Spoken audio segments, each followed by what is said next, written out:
আসসালামু আলাইকুম সবাইকে অসংখ্য ধন্যবাদ। সবাই তোমরা কেমন আছো বন্ধুরা? আমি আলহামদুলিল্লাহ ভালো আছি। আজকে নিয়ে আসলাম সিম্পল একটা ডিম ভুনা রেসিপি। সামান্য কিছু উপকরণ দিয়ে এত সুন্দর একটা ডিম ভুনা রেসিপি হলে আর কিছুই লাগে না। তোমরা দেখতে থাকো। চুলাটা অন করে দিয়ে কড়াইয়ে তেল দিয়েছি। তেলটা গরম হয়ে আসলে 1 চা চামচ হলুদ করে দিলাম, একটু নেড়ে চেড়ে। আগে থেকেই ডিমটা সেদ্ধ করে ছিলে একটু সামান্য লবণ দিয়ে মেখে রেখেছিলাম, আর মাঝে মাঝে একটু আঁকায় নিয়েছি যাতে তেলে দিলে ডিমটা ফুটে না ওঠে। আর ডিম সেদ্ধ আর কি দেখাবো, ডিম সেদ্ধ তো সবাই পারে, সেজন্য আর কি ডিম সেদ্ধটা দেখাইনি। এখন ডিমগুলো একটু মাঝে মাঝে নেড়ে দিব যাতে এক সাইডে হয়ে গেলে তেলটা চটকে আসে, সেজন্য মাঝে মাঝে নেড়ে দিব যাতে তেলটা না চটকে আসে। আর চুলাটা একবারে লো দিয়ে দিব হালকা, যাতে জোরে দিলে আর কি তেলটা চটকে আসার ভয় থাকে, সেজন্য আস্তে আস্তে হোক, সমস্যা নাই।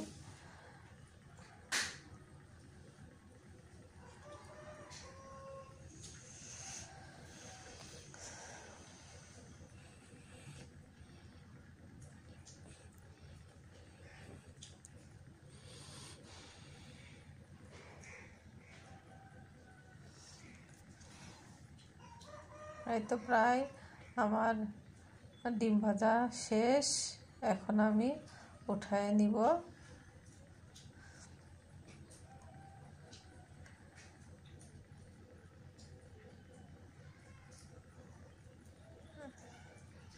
আমি উঠাই নিলাম। ওই প্যানে আমি 2টা ছোট ছোট সাইজের পেঁয়াজ বাটা বেটে নিয়েছি, আর 2-3টা পেঁয়াজ কুচি দিয়েছি।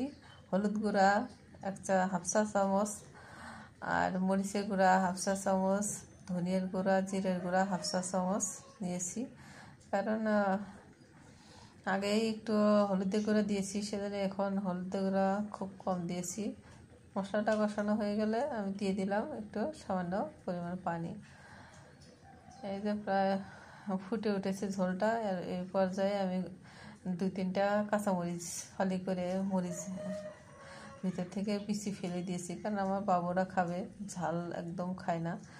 আর আগে থেকে ভেজে রাখা এই ডিমগুলো দিয়ে দিলাম। এখন ডিমগুলো মশলার মধ্যে কষিয়ে নিব, কারণ এখানে পানির কোনো প্রয়োজন হবে না, এর ভিতরেই ডিমটা কষানো হয়ে যাবে।